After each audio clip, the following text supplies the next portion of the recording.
Hey, Matt. What's going on, bro? Thought I might find you here. Almost makes me want to kneel down and praise the Lord. Almost for making it so easy to get to you. You said we didn't want to hear any excuses, and what's the first thing he does? So, if I slap you, you'll turn the other cheek? Hey, that's it. Hello everyone. My name is Kay, and this is the K Touch, and I have a special guest on my podcast today. He has been on notable movies such as What Would Jesus Do? He's been on Ridley Scott's Prophets of Science Fiction, and recently has starred in a movie somewhere in Montana. I have the absolute privilege of speaking with Matt Drago today. Matt, welcome to my podcast. Thank you so much, guys. It's going to be a lot of fun. I really appreciate you having me today. You don't know how excited I am. Just so you know, you are the first Hollywood actor that I have had the privilege of speaking with. So I feel it's a kind of surreal experience at the moment. So please, if I act a bit out of sorts, it's just because I'm trying to temper my excitement. So take it the way it comes. Well, it's really good to see you. How are you doing? How's the weather where you are? It's nice. I mean, LA is great. No complaints here. No complaints. Over here, I'm over here in the UK. I'm in a small town called Andover, and we've just slightly been moving from the winter into spring. So the daffodils are coming out. It's looking really pretty. I'm just hoping we don't get too much rain, but we'll see how it goes. Yeah, so let's just crack on with this. Matt, I am so excited to meet you. I'm going to start off really with what inspired you to be an actor, honestly. How did this start for you? Yeah, it honestly started since the day I arrived on this planet. Since I can remember, I really loved telling stories. As a kid, I was, growing up in the foothills of Virginia, right at the Appalachian Valley in Shenandoah National Park area in Virginia. And honestly, I just really was one of those kids that just needed my own creativity, my own imagination, just to kind of, tell good stories, right? And for me, that really sparked to getting into the theaters as soon as I could. And so I really did. I couldn't get enough of the theater growing up. You'd find me on stage. I think I did probably about 25 stage shows growing up in rural Virginia. And I just really found a love for it. I found an impact for what good storytelling could do. I found myself with my first professional paying gig being in the dinner theaters. And I think that's really at the point where I knew the amount of work it was going to take to really achieve my dreams as an actor. Because again, dinner theater for your listeners is you're on stage and you're singing your ballad on stage and you're acting, and then you come off stage and you're clearing plates and you're refilling drinks, right? So it's a humble practice, and I really felt like it taught me that like my dream was going to take work, and I really did appreciate so much of that time in my life. I was 14, 15 years old, and I would just get such great feedback from so many different people, and it really just sparked the next step of my journey, which was to go back to New York City, because both my mom and dad were originally from New York City, and I got to live with my grandmother in New York City on the Upper West Side, and really just pursue my dream and really work on the craft of acting with some really great teachers. It's interesting. You said it from when you were young. That's just confidence there. You already knew what it is you wanted to do. So you said the feedback was really encouraging. Are you an only sibling? And if not, how was the feedback from that? Because I've got three brothers and one sister, and I know they can be in lovingly mean when I tell them a few things. You know how it is with sibling rivalry and all that stuff. How was it with siblings growing up? Well, believe it or not, Kay, I also have three brothers and one sister. That's ironic, but right? It's ironic, but it's true.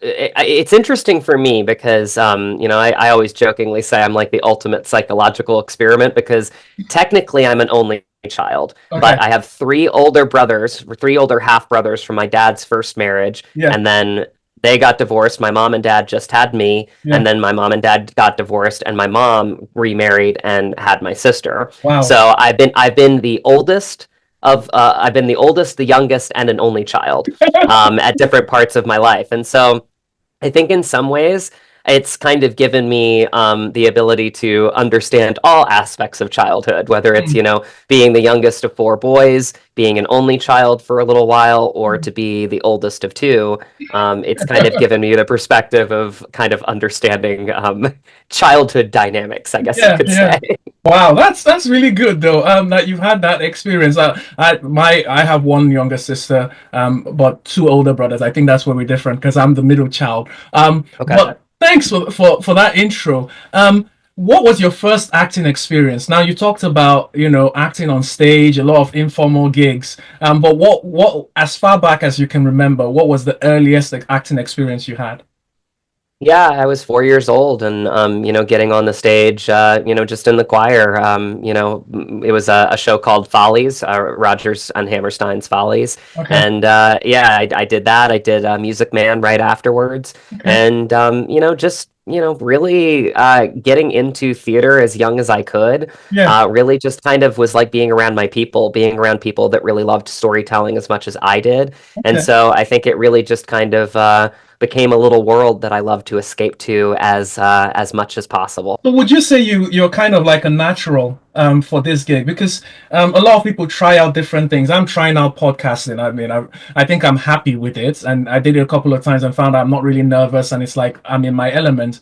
But you seem like you're quite confident that you've always been a natural for this kind of thing.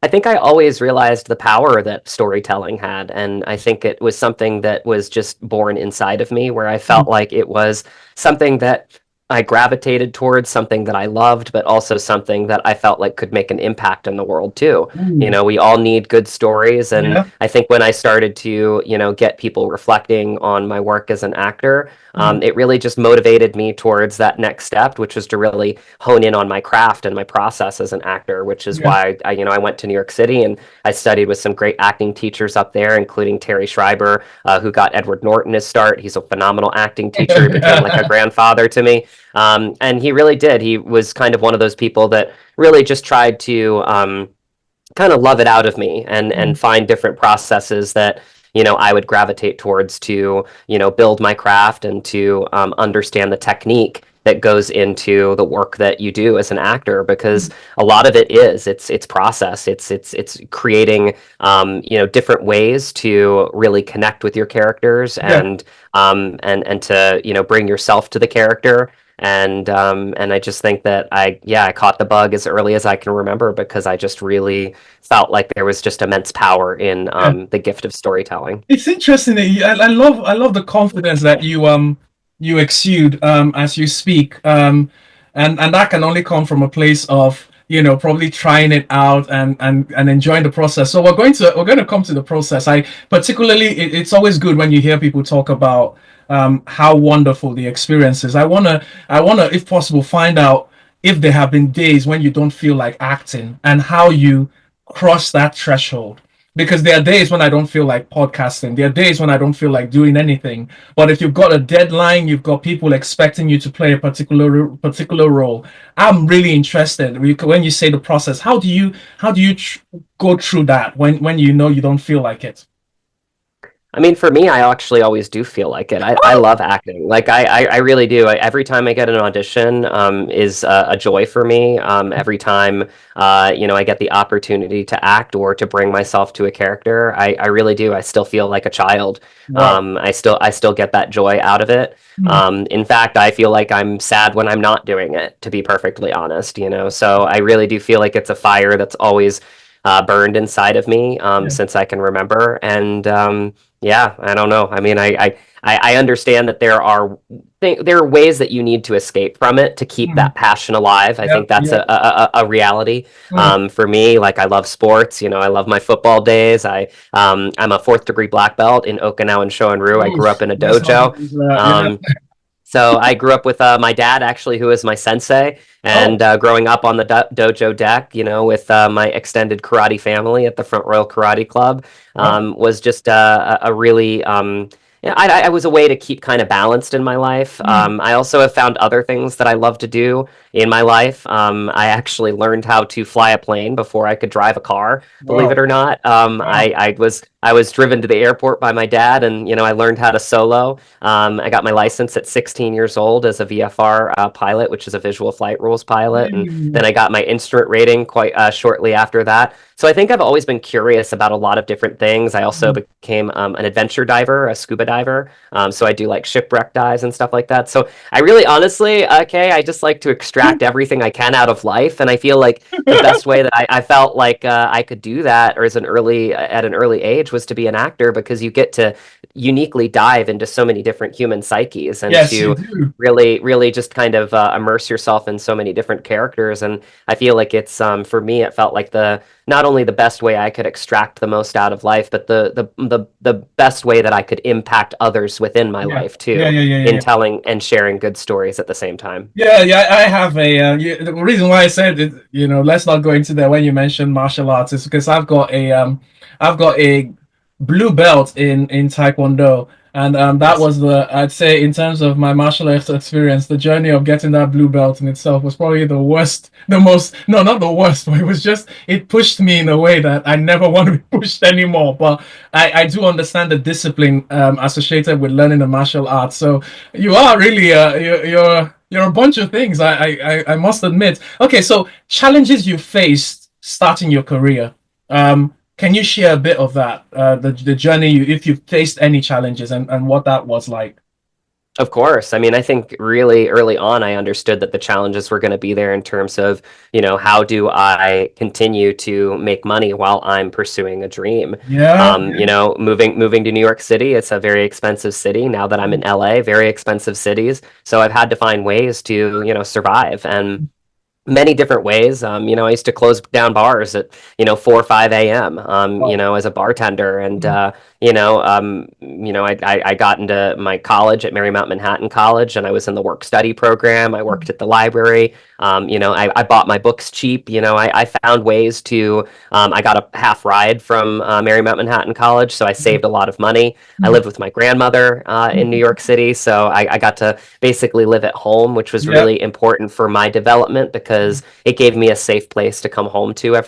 every night, which was really, really special in a big city, just to feel like I had somebody that was taking care of me Yep. and looking Yep. out for me. Um, so those were special times in my life because I feel like for me, I understood that, I was going to continue to work and work hard, but I Yep. was also going to, take that money that I'd earned and put it back into my practice. And so, I would hire great voice teachers, and I would ask around. I worked with the great Ron Shetler, who owned a wonderful voice studio in Midtown, and I worked with Michael Levine, who is a great audition coach, and really just trained my practice on how to create good auditions for the Broadway stage, and then obviously studying with Terry Schreiber for 2.5 years was just really important for me Yep. while I was in college. So again, I think I realized pretty early on, like you have to make money, but sometimes you have to spend it too to develop your craft Mm. and continue to grow as an artist. Yeah, that's good, and I'm glad you had. It's really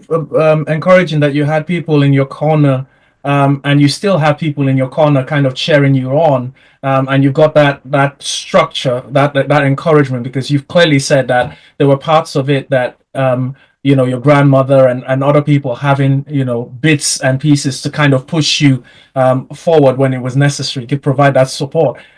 What would you say are your greatest models or people you look up to when it comes? I know you've mentioned a few people already, but on screen, when you look at these people, who would you say, you know what, I want to be like that someday, or I'm happy with how he or she's moving, and I want that trajectory for myself as an actor. Yeah, I mean, I've actually spent this week, really just diving deep into a lot of my, actor idols growing up. And, I'm a Sicilian kid, so I definitely very just, I mean, I'd stay up nights and watch the great Al Pacino and Yeah. Robert De Niro, Mhm. and the Godfather trilogy. And Mm. those are movies that really just speak to me. And it was just, again, like the subtleties in their craft and their performance, the nuances that Yeah. they brought to their characters, that they still bring to their characters, is just extraordinary to me because I can see the work that they put into it. I can see the love and the passion that they put Yeah. into it. And I see just again, just that love that they have for the craft is something that's rubbed off on me. In that hopeful next generation of being able to tell stories much like they have. Yeah. So being able to really reflect again with film is so great because you can always look back. Like I just, watched Raging Bull again. I watched Taxi Driver again. Yep. I just Yep. watched the Godfather trilogy Yeah. again. Yeah. Yeah. Classic. Yeah. I've been going through the Scorsese movies, Goodfellas, and Yeah. just like and now The Irishman, which is actually the first Scorsese movie that Al Pacino's ever been in, believe it or not. All right. Was really inspiring seeing him playing Jimmy Hoffa, which again, there's unique challenges as an actor, no matter where you're at in your Yeah. career. This is one of the few times that Al's actually played somebody that is a historical person in Character. Jimmy Yeah. Hoffa, right? So there's a little bit more that you can dive into because you're working off of somebody that really existed. Mm. So Mm. I Yeah. really, I really do. I give it back to, the career trajectory because you never know what's going to happen. I think you just really have to have this belief in yourself, but you also have to really just keep working and keep studying and keep understanding your own process and your own craft. Yep. Because, as crazy as it sounds, like Al Pacino's third film was The Godfather, and it set him on this course Yep. to, Yep. Yep. where he's at now. And sometimes it really it depends on a lot of times like the relationships that you build, Yep. because you jive with a director or a producer and you want to keep working with each other over and over again because you Mhm. understand each other. I Yep. always say that one of the most intimate relationships is one between a director and an actor because Okay. it's that constant reflection. You're trying to understand how to serve the material as an Yep. actor, what you can do, what you can craft as the actor to bring your character fully to life. And sometimes like you have somebody that's also the writer and the director of a project, so you're finding yourself being curious about the words on the page that they created and Yeah. how you can best serve that material, so that you can do your job. Okay. That's wow. That's really something to think about. Yeah. Okay. Tell me. Let's look at you and the process itself. Um, you've been handed a new role. How do you prepare for it? What? Just take us through the steps that you go through in preparation for your roles. I mean, it goes back to the great teachers that I've had. Terry was such a lover and a nurturer of actors, but what I loved so much about him is he gave you a toolbox, that you could draw from. He's Mhm. worked with so many great actors and he's directed as well. So I think with him, because he knew so many different methodologies and acting processes that, he would teach you Stanislavski, he would teach you Meisner. He knew Lee Strasberg, which is the method approach. And I think it really depends on the role with me. I think I worked so hard in New York City understanding the technique of acting that now, in many ways, I try to tailor what I think the character needs to what process I approach the character with. Okay. For Fabian Verdugo in Somewhere in Montana, I really went full method for him because I felt like there was a lot of crossover between him and me. And Mm. so I felt like the more that I could let him in and the more that I could give myself over to him, the Yeah. more that I would have an impactful performance that was full of truth and honesty, which Yeah. is what you always strive to do as an actor. I lost 25 pounds for the role of Fabian Verdugo. I hired a nutritionalist team. Jennifer and Nathan DeTracy were really helpful for me Yeah. in losing 25 pounds and, leaning out basically because I felt like Fabian was one of those characters that forgot to eat meals. He cared Wow. more about others than he cared about himself. And so it really kind of sparked this ability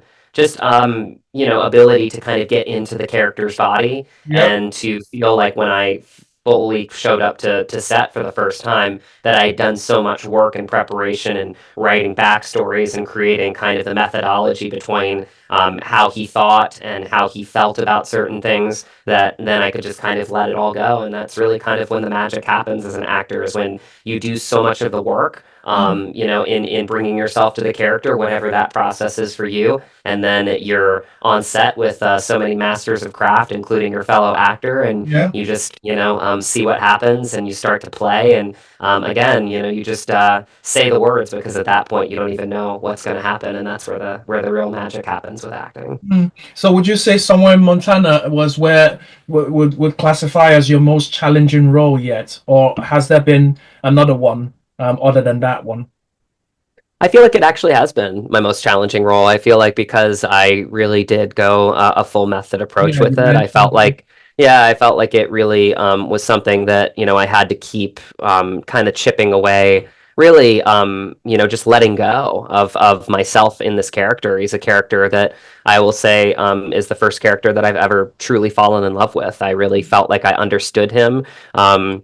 I really admired him, his fight, his tenacity, his ability to go after his dreams, because a lot of people say that they're going to go after their dreams in life, but they don't actually do it. And so I felt like for me, I felt like I understood Fabian Mm, and I gravitated towards him. And I mm, really, really wanted to bring as much of myself to the character as humanly possible. mm, Um, because I feel like he deserved that. And I feel like Brandon's story really deserved that. yeah. Okay, and then you talk about the preparation for this role and getting into the character. How do you get out of the character? So especially because I mean I've heard from the little I've read about actors and about the acting process. There has to be a disengagement at some point after the filming. How do you get out of that character? Is it something that just happens naturally? Yeah, I think there's two parts of it. I mean, I think one is when you are in the process of, method acting, is that you ground yourself in basically two realities. Mm, You ground yourself in your reality as who you are. mm, So that would, for me, be off stage or off screen, having really wonderful conversations with, people that I was around, my fellow actors, my crew members, and being Matt, and not losing myself, because that's kind of the bad parts that you hear about method acting, is that people lose themselves. I feel like if you ground yourself in mm, your two realities, one being yourself, and then one being your character, I feel like you never lose yourself in either, but you have the ability to channel both together when you need them. mm, And so I feel like that's kind of the way that I take the approach of method, is that I always ground myself in, both realities, the reality of the character and the reality of myself. And mm, that way, when it's really go time, I've done all the work to channel the two together, so I can mm, bring them together very quickly, and go from there. As far as when the character is complete and you've given away the role, mm, I feel like sometimes for certain characters, and it really depends on what the character is. But for Fabian, I really learned so much from him that I adopted a lot of, his personality, yeah. I would say, and his drive into my life, because he really inspired me. As a filmmaker, as a director, he Mm, fought for something bigger than himself, mm, and that's something that I wanted to take on with me for my next chapter, because I have my own production company mm. with my wife, and there's nobody better to collaborate with than someone that you love. She's a writer and I'm an actor, and so I felt like, what can I do to kind of keep, Fabian's heartbeat alive within myself? And I felt Yeah. like for me, that was, how do I become just not just an actor, but a true collaborator? And I feel like that for me is becoming a producer.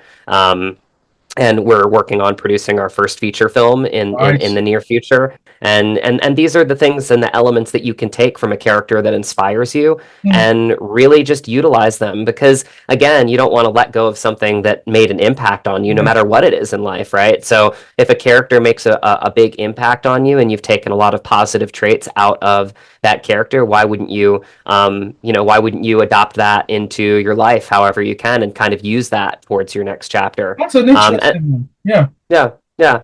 And then Because there's also you times don't where hear you that let them go too. often. You don't hear that Yeah. often, and I'm glad you've actually said that. And I can see the advantage of that because th- even just the logic behind it, you are spending a lot of time um, acting out a particular personality. And if there are positives to that personality, there's nothing that stops you from adopting it into your own psyche and making it a part of. I never even considered that as so there is an advantage other than just being paid for what you do. There is the enrichment of adopting the new personality when it's actually useful for you as an actor. Exactly. If it's useful for you. I mean, like I said, it really depends on the character. You're Yeah. not going to do that with obviously a darker character, Yeah, yeah, right? But, yeah. for somebody that is rich and passionate and, and inspired, is somebody that, yeah, I mean, like, why wouldn't I keep him close? I mean, I said this to Brandon when we wrapped, and I bought him this really nice sign carved out of barnwood that had, somewhere in Montana and all of the different sets, and actually a spot where it had an Irish penny because he gave me one and I gave him one back. And that's kind of one of Fabian's nervous ticks is he uses an Irish penny as like a worry stone when he's Yeah. thinking and when he's worried about something. And I really thanked him. I said, thank you for the role of a lifetime, because this role, not only for me, was, booking the job. I mean, sure, that was great, or a break in my career. Sure, that was amazing. But so much of this role for me was how it impacted me in my life to, believe in myself and to really perpetuate me to start to, be more of a collaborator and build my own team. That way I can leave a couple good stories behind as a producer as well. Wow. Thanks for sharing that. So do you prefer theater, television, or film acting? I mean, you've had experience from all of these in one way or the other. Do you have a preference? They're all great. I mean, honestly, TV and film, I will say, are almost one and the same at this point. Hmm. TV productions are on such a big scale now Yeah. that they have, film budgets. You see shows like The Penguin, for Yep. instance. Yep. I mean, that is basically a long form movie. Hmm. It's got the budget of a movie. So I look at like a lot of these, bigger shows that are TV or film as one and the same. And theater for me is something that I would love to go back to. There isn't a lot of TV, or there isn't a lot of theater opportunities in LA, but I love theater. I love that I was born into the theater, because theater is live. It's alive. Hmm. There's no safety net. Yep. There's no second takes, but there's a lot of pressure and technicality with TV and film acting too, because a lot of times, you have to do all this work and then you have one day to showcase that in the scene. So Hmm. you almost have to do all of this unique work and then like let it go. And so Yep. there's a lot of pressure innately on that as well. So you have to try to find different ways of just kind of enjoying what projects are meant to find you, whether it is theater, whether it is TV, whether it is film, whether it's a voiceover project, whether it's a commercial, anything that keeps you creative, that, puts food on the table, right? That pays the bills, that gets you to the next project is really the dream. So to answer your question, Kay, I don't really have Perfect. a preference. Like I really love any opportunity I have to just say I get to wake up today and do what I love. Wow. Okay. Amazing.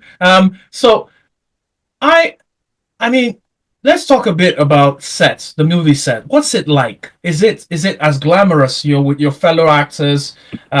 Is it like a big club of people just, sitting down and just taking tea and biscuits while until the camera starts rolling? What's it like on set? Yeah, I mean, the honest answer is it really just depends on the set, right? Every set is different. It basically be like how is it to live in this house or this house or this house? Well, I mean, it's in a different area. It's a different kind of house, right? So every unique set has unique challenges, unique pluses and minuses. I mean, I Yeah. can speak to somewhere in Montana. I would consider it my ideal set. We're in gorgeous Montana, looking out over God's wallpaper, set on the Flathead Lake, which is one of the biggest freshwater bodies of water lakes in the country, and Yeah. it's just a gorgeous area of our country in the United States. And so I feel like for me, it was a wonderful ecosystem that Brandon created when he assembled this cast and crew. And, our producers, Matson and Joe Borden, really just, really gave us the space within the way that they constructed the scheduling. Was we really had time to really get to know each other, Yeah. which was really nice. You don't always get that with an independent film, because usually there's a lot to do. There was a lot to do, don't get me wrong, but we would try to wrap at a certain point, in the day. That way we could, get dinners together and really talk shop. And it really dictated a lot of the incredible relationships that I came out of within this film, like my, friendship with Graham, my friendship with Michelle. These are two seasoned actors that, have become my friends in life and check up on me. And so I think that's because of a lot of the time that was given to us to really experience Montana and to experience each other and to understand that we were telling a story that was bigger than all of us. So, to answer your question, I mean, it really depends on the set. I mean, it could be that you're a day player on a long running TV show, and you might get 15-20 minutes to hang out with the actor that you're in the scene with, and then it's go time and you need to do the scene, and then you wrap, and then you're on to the next job. But for a feature film like this, it's definitely my ideal set, where we really got to know each other. We'd go on hikes together, we'd share our meals together. Graham and I would go get breakfast together. I mean, it was just a really special time, and I feel like it influenced so much of the final product of this movie because of the relationships that we developed off screen. You really could see that they translated on screen. Oh wow! Do you have a So I mean, you've played a number of roles. I've particularly watched you in What Would Jesus Do? The Journey Continues. That was a very interesting role. I'll come to that one very soon. But you've played a number of roles. Do you have any roles you would aspire to play? So there are many characters in TV, movies, books, and all of that. Is there a role that or character that you would love to play someday? Yeah, I feel like I definitely would love to go back to my Sicilian roots. I actually just went to Sicily for the first time last year with my cousin John, and I feel like it felt like home right away. Like I said, I was that young Sicilian kid growing up on, The Godfathers and Al Pacino and De Niro. So I feel like, I would love to work with, the great Francis Ford Coppola or, Martin Scorsese, or both if I was so lucky, because I just feel like they just really love actors so much. And I would just love to, pick their brains about all the little things that they've learned through the processes of all the great movies that they've created. So that would be a dream for me. I really look at it like the relationships. The roles are nice, but like just to be on set with these people is the gift. I always say this about Summer in Montana. Like, I feel like I've already won with this film because of the experience that I had within it and the relationships that I've developed out of it. And so I feel like that's kind of the way I look at my journey at this point is, just really getting to be around these masters of craft and really just kind of getting to have those heart-to-heart conversations are magical and special to me. So, yeah, to answer your question, Kay, I would say, to be in, to be working with some of the great actors and directors that I've admired since I've been a kid would be a dream come true for me. But also, the roles that, are meant to find you, 100% of the time will. So you have to just continue to enjoy the work and hopefully be at the right place at the right time. And hopefully the chips will fall as they may. But I do think that when you really enjoy the work and you enjoy being a true collaborator and serving the material as an actor, you become a true beacon of light, and you become more attractive to the people that will hopefully find you in your journey. That's I can't help but sense the humility and confidence in and how you speak, and that's really truly inspiring to hear. And I know that's probably a lot from how you've grown up as well. So let's talk about a few key moments on set. Do you have any particular memories on set? And I'm also interested in improvisation. So I've heard a lot of actors and all say that this wasn't on the script and they had to pull a rabbit out of a hat, as that's the expression. But how has it been? Have you had any memorable ones, and have you ever improvised during acting?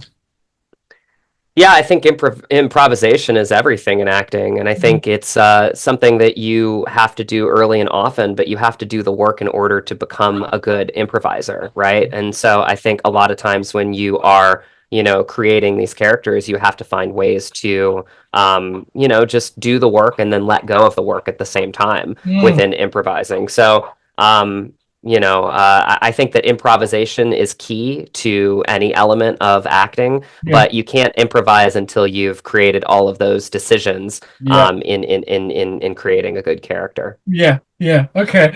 Okay. Good one. Have you ever had any difficult co-stars? Um, Anyone I to work with? No, I would say that honestly, like the actors that I've met and worked with have been, and I say this all the time, like actors are some of the most selfless human beings that I've ever met in my life. Like I really do. I feel like actors are just innately selfless people. They give you a lot of time and space Hmm. to create, and they give you a lot of space to collaborate. And so I really just love actors. I always have. They're my people. And Hmm. so I'm just always grateful for the ability to work with seasoned actors that have been doing it for so long. Hmm. And I think that's what's so special about being an actor is to get to be around other people that see the world the way that you do, Hmm. and love to tell stories just as much as you do. Do you ever, so about roles, have you ever have you ever been rejected for a role before? And how did that feel? Yeah, that's a great question, Kay. I mean, honestly, I feel like for me, it's um it's changed over time. Hmm. I feel like when I first started to, audition and, I was a little bit younger, I looked at it a little bit more, transactional. Like, I had to book the role to maybe impress an agent or a manager. I feel like if I'm being honest, I've gone through the process a little bit more where I start to look at it like um, just enjoy the audition. I Yeah. enjoy the opportunity to bring myself to a character, and I have no expectations past that. And so I think that's really honestly where you're in the sweet spot as an actor is just really looking at the audition as the win, Hmm. then bringing your best performance or your best take to the character. I mean, again, a lot of acting, and Tom Hanks says it, it's like is learning the lines, right? Is doing the work, right? Hmm. Is making some good choices. And that's really what good acting is, right? And so you have to find your process to do that. But sometimes you're not a fit for every role that you audition for. Hmm. Hmm. Sometimes people are looking for something that's different than you. But if you do good work and you show your commitment to serving the material if you were granted the part, I Yeah. feel like people remember that. I think it makes an impact on them. And, maybe it won't be this specific role that you Yeah. book, but maybe that casting director or that director or that producer will be like, Matt really brought it for this role. And I feel like he'd be great to work with. And he Hmm. seems to like really be a team player. And I feel like, this role wasn't really right for him, but maybe there's something that comes up that is, and we'll Yeah. bring him back in for that. So again, so much of this is just doing your job, doing the work, enjoying the process. If you love, acting, you should love auditioning. That's part of the process. And so I think that, you have to get to the point in your life and your career where you enjoy the audition, Yeah. you enjoy making a couple good, decisions about a character, and Hmm. then you have to let it go and move on to the next one. I think that's the job as the actor. And I think if you can do that and you can keep doing that, and continue to work on your craft and continue to enjoy creating great relationships in life, I Yeah. think good things will come your way. Yeah. And have you ever turned down a role, or will you ever turn down a role? I mean, I think if I were to audition for the role, in my mind, I feel like I could be a fit for that role. Okay. So I typically I will only turn down the audition if I really don't feel like it's a good fit for me in the type of character Yeah. that I want to display, Hmm. in the type of story that I want to tell. Yeah. I will do it respectfully before I even put myself on tape. That way I'm not wasting any of the What people's time? times Yeah. that Yeah. are that are casting it, because I don't want to put them in a precarious situation Hmm. where I've put myself out there for it in a way that shows, I want the role, or that I am part of the story, or that I do really appreciate the audition, and then to book it and then to not take it. Yeah. So yeah, that would be the only time. There've only been a few times where I would say that has happened, and it's just been because of the gratuitous, the gratuitous of the project Yep. just didn't align with my morals and values. Mm, And those were the only auditions that I've turned down that yeah. I can remember in my Well, career. it's I really like um a lot of the answers you've given, because I haven't even considered, when thinking of actors and the film industry, it's rare to consider them as collaborators as part of the process. I would usually see them as there to just do a job and leave, but you seem to be very much invested in relationships and establishing that as part of the process. So you're not just doing a job, you see it as a project that you are part of that could even lead to other projects as well. And I think that's really, really good. So let's talk about your role. Before we talk about Somewhere in Montana, I want to talk about your role in um, What Would Jesus Do? The Journey Continues. I watched the movie and I spent a large time waiting for you to show up. I actually thought you were the first character that was shown in the movie. Because it starts off, I'm not going to spoil it for any of the audience who haven't watched it, but it does start off with a dark character breaking into a church and basically looking for a few things. And he was so hooded, I thought it was you. And I was like, okay, when is Matt going to reveal his face? But it turns out it wasn't you. And you came much later in that movie. And you came in as a very unhinged and slightly over the edge character, and I just wanted to know what it was like filming that and being part of that movie generally. Well, it was a really nice compliment that I actually got from the director at the premiere, and he looked at me at one point, Gabriel Sabloff, and he said, "Matt, after the premiere, he said, Matt, we really made a mistake." And I said, "What do you mean?" "I think it came out great. Like it looks like it was awesome." And he said, "No, we like I made a mistake. We should have used you more. Like Yeah, we should have had you as like more of a defining force of evil in the character because you really you were brought it defining like that." enough for me. You were right, but he liked the energy and the character development that I brought because I made him like an unhinged psycho bully. Like he Yeah, really basically. he's somebody that's seeking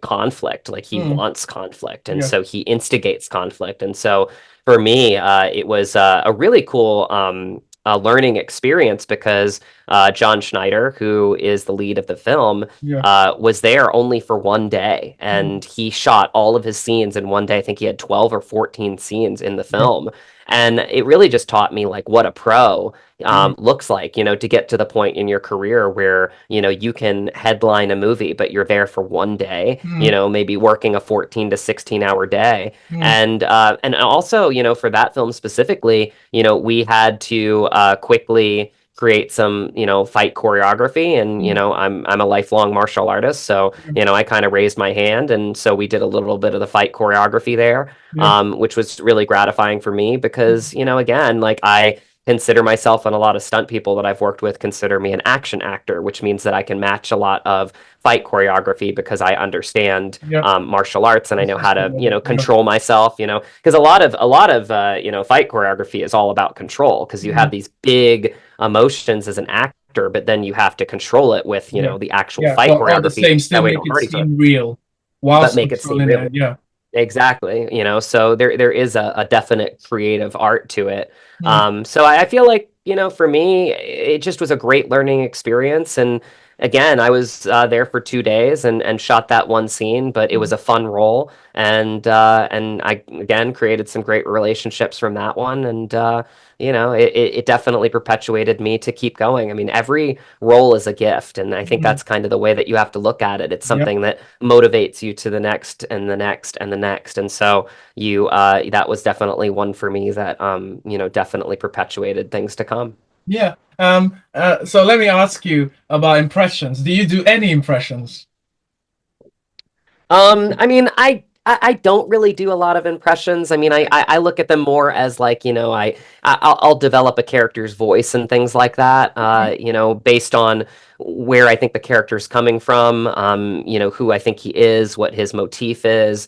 But I'm not like I don't really get into quote unquote like improv like I wish I just not improv but impersonations. Like I don't make that a part of my bag of tricks. I kind of more focus on the acting part of it. Because again, you look at like great actors, they're not impersonating the real life characters that they're portraying. Yeah. They are embodying them. Mm, So I try to stay away from impersonizing anything okay. and personalizations because I think that limits me to kind of this surfaced kind of way to go about it, and I really like to go a lot deeper. Okay. Yeah, fair enough. However, having said that, I've been trying a lot to impersonate AJ in What Would Jesus Do? The journey continues. I wanted to have a go because I'm a very bad actor, but I really enjoyed watching it more so because I was going to be speaking with you the next time, and so I tried to impersonate a few aspects of what he would say. So I have this one line from What Would Jesus Do?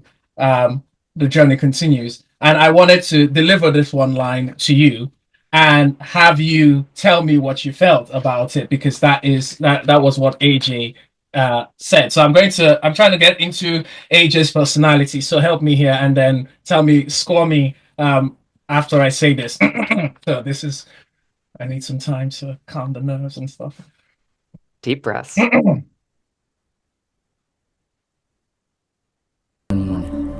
let Let that that slide. I got my money. I'm in I'm in a good mood. Nice. I like it. I like it. Yeah, he's threatening, He He's- wants every opportunity to show that he could destroy you if he wanted to.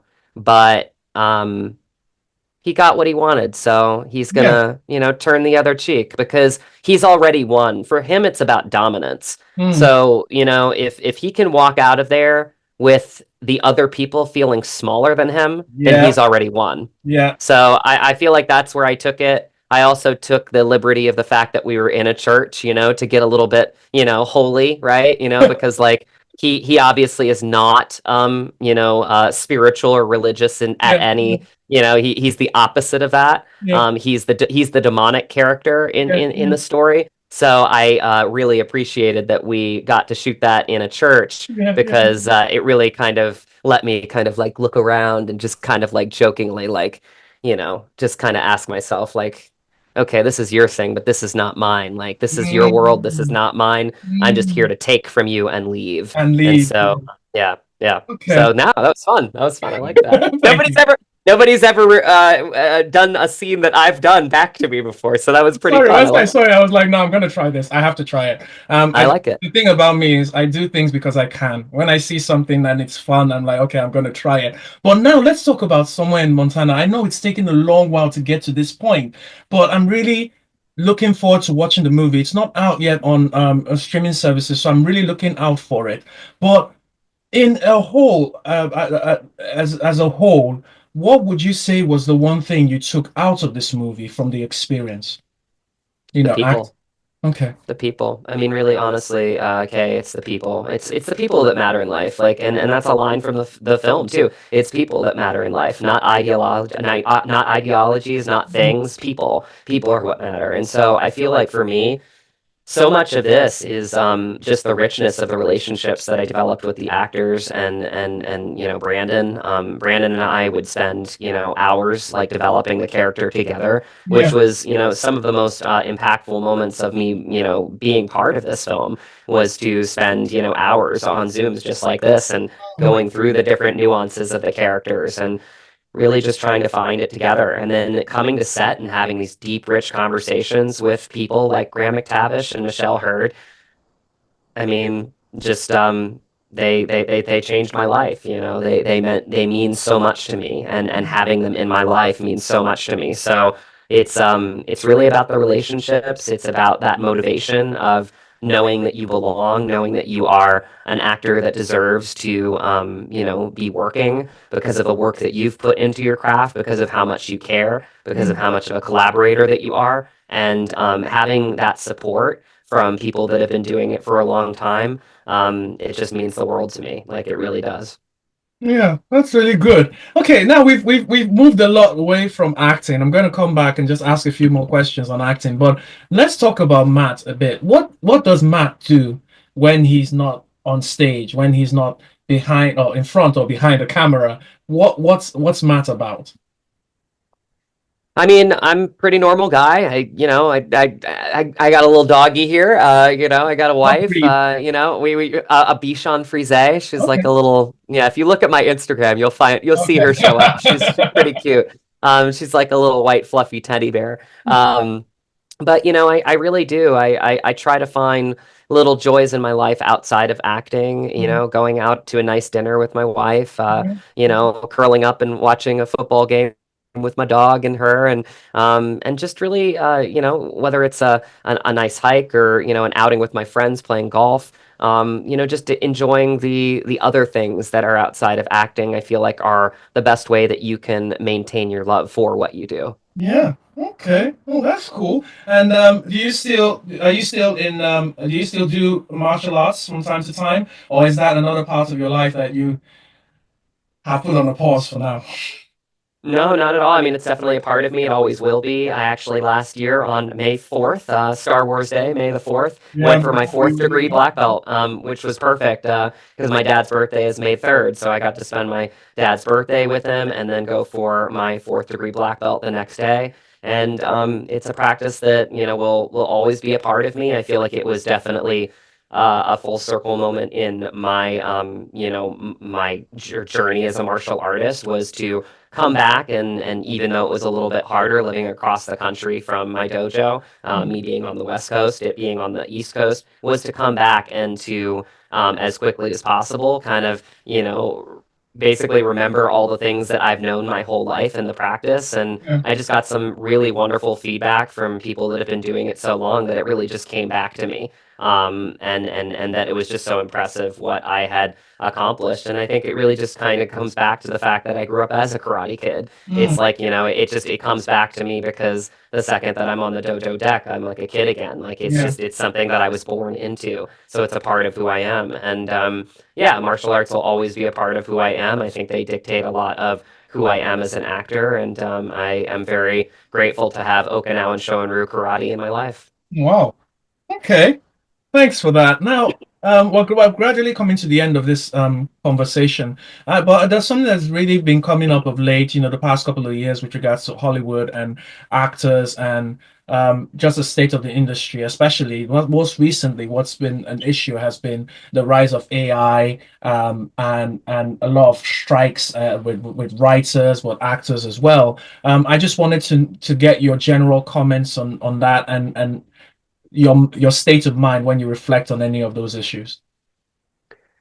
Yeah, it's challenging and it's not going anywhere. And, you know, you're either going to have to live with it, you know, because it's something that obviously is going to affect the industry in many ways. So you have to learn how to adopt it, but also not allow it to take over. Because I Mm, do say this, Kay, I mean, like human stories matter yeah. more now than ever before. Like we need to see real humans have real emotions, you know, tell stories that are from their heart, that are not computer generated. Mm, If we give away art to a machine, we will be giving away everything, in my mind. And I'm speaking to a fellow artist, so I think I think you understand that yep. too. You Yep. know what you're doing. You know this whole podcast in drawing is so beautiful because Yep. you're creating something that's uniquely coming from you, from your soul, from Mm, your mind, from your heart. And you know you can't give that away to a computer generated, you know, again, I really do. I feel like that would be the last step in losing ourselves in our humanity is mm, if we gave away art, because art is a reflection of humanity, right? yeah. So I think the most important thing that we do is we limit where it exists in the practice of art. Okay. Can we use the tools of it, maybe to be, a little bit more productive? Maybe, yes, sure.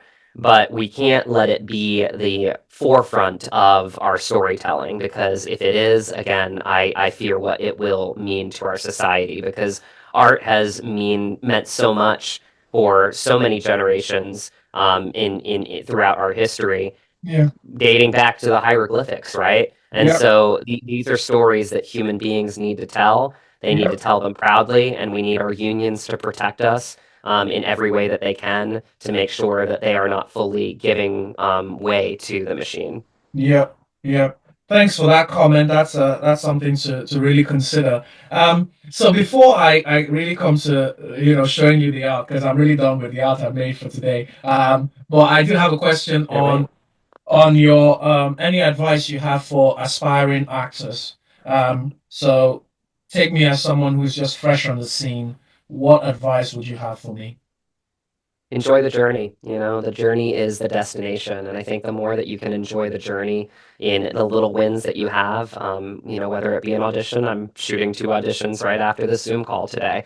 I'm really excited because they're 2 uniquely different roles, and I'm gonna bring it and enjoy it, but then I'm gonna let it go. And you have to find ways to escape, to keep your passion alive, right? You can't be all in all the time, or you'll burn yourself out. Yeah. So, enjoy different things outside of yourself. I mean, I can tell that you love drawing, Kay, but like I'm sure that there are a lot of other things that you love too, that keep your love for your art alive, and so you have to nurture it. You can't just be all in all the time. So find different things that you love, and most importantly, align yourself with people that lift you up and never bring you down. People that inspire you, people that are there for you, people that support you, and keep aligning yourself with those people. Become a beacon of light. Enjoy the journey, like I said, then you become more attractive, and I really do believe that you will find your path. Oh, thank you. That's a really kind thing you've shared.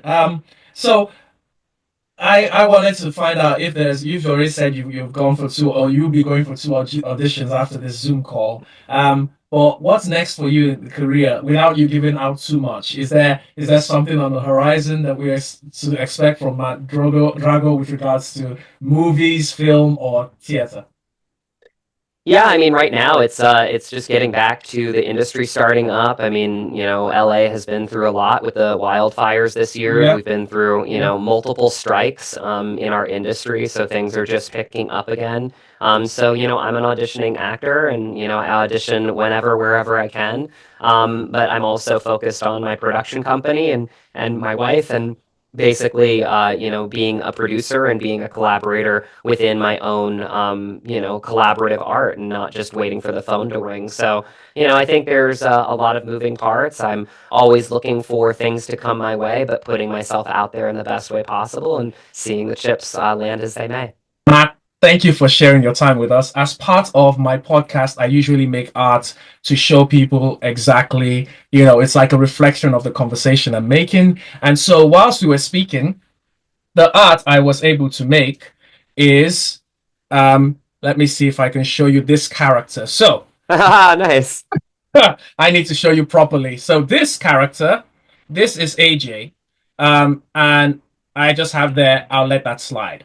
Now, this is one of the characters that I've definitely seen you act, and I tried to get a representation of your face. It's not complete Yeah. yet, but I am working on it. So this is me saying, obviously, I cannot repay you for the time that you've spent on this, and you brought value to my podcast. But I'm going to get this out done. I'm going to send it together with a letter of appreciation just because of the value you brought here. You're the first Hollywood actor that I've spoken with, so I feel really pumped about it. So thank you very much, Matt.